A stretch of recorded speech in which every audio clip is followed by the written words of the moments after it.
Le Burkina Faso en route vers un tournant historique après des années d'attente. C'est sous la présidence du capitaine Ibrahim Traoré que le projet de loi sur le statut de la chefferie coutumière et traditionnelle voit enfin le jour.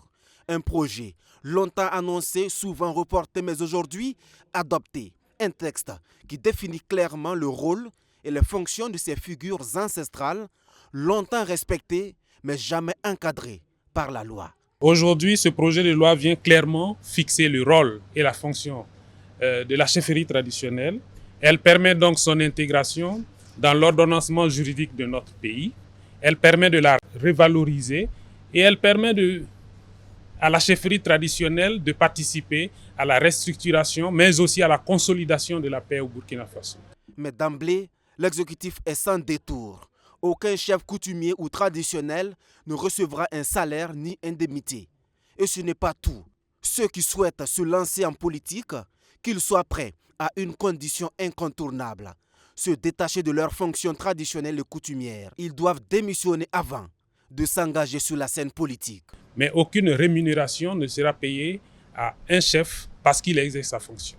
Le texte permet aussi de faire en sorte que le chef coutumier qui veut s'exercer en politique ne puisse pas le faire tout en restant chef.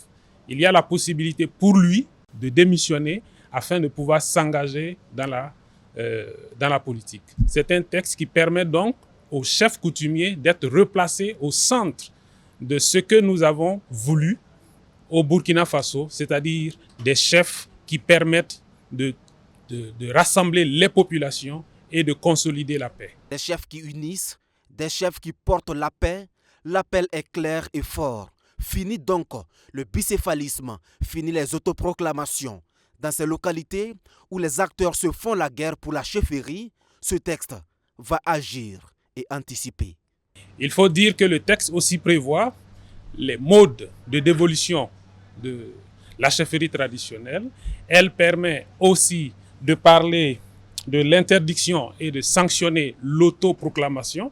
Donc aujourd'hui, à travers ce texte, il ne sera plus permis à qui que ce soit de s'autoproclamer. Celui qui fait une autoproclamation sera sanctionné ainsi que ses complices. Il faut être clair là-dessus. Le Conseil des ministres a également adopté pour le compte du ministère de la Sécurité un décret fondamental. Ce décret fixe les modalités d'application de la loi du 22 février 2024 sur les conditions d'entrée et de séjour des étrangers et des nationaux.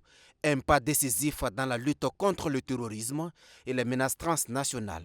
Le texte offrira une base juridique solide pour le visa électronique et simplifiera l'entrée des étrangers au Burkina Faso. Vous savez que depuis un certain temps, le Burkina Faso est passé au e-visa et il fallait également adopter ce décret pour donner un corpus juridique à ce visa électronique.